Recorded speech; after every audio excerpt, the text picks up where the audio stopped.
ابو بکر شبلی علیہ رحمہ بیان کر رہے تھے، ابو علی سینا فلاسفر ہے، فلسفی ہے، ان کی بارگاہ میں موجود تھا۔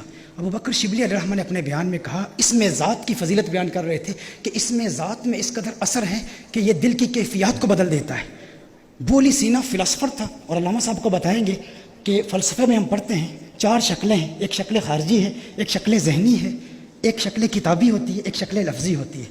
تو فلسفی کہتے ہیں کہ جو شکل خارجی ہے نا، یہ مؤثر ہوتی ہے، یہ اثرات مرتب کرتی ہے، لیکن شکل لفظی تلفظ کرنا، شکل ذہنی کسی کے متعلق سوچنا، شکل کتابی کچھ لکھنا، یہ حقیقتاً مؤثر نہیں ہوتا۔ مثال کے طور پر آپ کہتے ہیں نا آگ، آگ کا تلفظ کرتے ہیں تو یہ آگ کی شکل لفظی ہے۔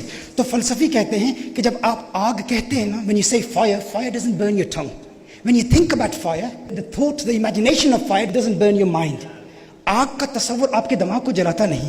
When you write down fire on a piece of paper, that doesn't burn a piece of paper. Does it burn the paper? So the philosophers say the شکل خارجی, the external existence of something, that is مؤثر, that has a direct effect upon things. So ابو علی سینا نے کہا کہ دیکھو تم کہتے ہو کہ اللہ کا نام ایسا مؤثر ہے، اللہ کا نام ایسے اثرات مرتب کرتا ہے کہ دل کی دنیا بدل جاتی ہے، لیکن ہم کیسے مان سکتے ہیں؟ ہم تو کہتے ہیں فقط شکل خارجی ہی مؤثر ہوتی ہے، یعنی اللہ کی ذات اگر کسی کے دل کو بدلنا چاہے تو بدل دیتی ہے، لیکن اللہ کے نام کا ہم تلفظ کریں، سوچیں یا کتاب پر لکھیں تو جس طرح آگ کاغذ کو نہیں جلاتی، جس طرح آگ کے بارے میں سوچنا دماغ کو نہیں جلاتا، جس طرح آگ کا تلفظ کرنا زبان کو نہیں جلاتا، اسی طرح اللہ کے نام کی دیگر شکلیں انسان کے دل کو بدلتی نہیں ہیں۔ شکل خارجی ہی ہے جو انسان کے دل کی کایا پلٹ دیتی ہے۔ ابو بکر شبلی اللہ کے ولی تھے، آپ جانتے تھے ابو علی سینا اس دور کا بہت بڑا ابن سینا جس کو کہتے ہیں بہت بڑا فلسفر بیٹھا ہے، آپ نے فرمایا جا تو گدھا ہے، تجھے کون سمجھائے؟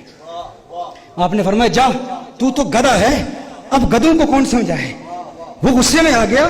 آپ اللہ کے اتنے بڑے ولی، اتنے بڑے بزرگ، اتنے بڑے شیخ ایسی زبان استعمال کرتے ہیں، اسے جلال آ گیا، غصے میں آ گیا، چہرہ اس کا سرخ پڑ گیا۔ ابو بکر شبلی علیہ رحمہ ارشاد فرمایا تجھے یہی بات سمجھانا چاہتا ہوں، میں نے گدھے کا نام لیا، تیرے چہرے کا رنگ بدل گیا۔ اگر گدھے کا نام تیرے چہرے کا رنگ بدل سکتا ہے تو اللہ کا نام تیرے دل کی دنیا کیوں نہیں بدل سکتا؟ اللہ کا نام لیا کرو۔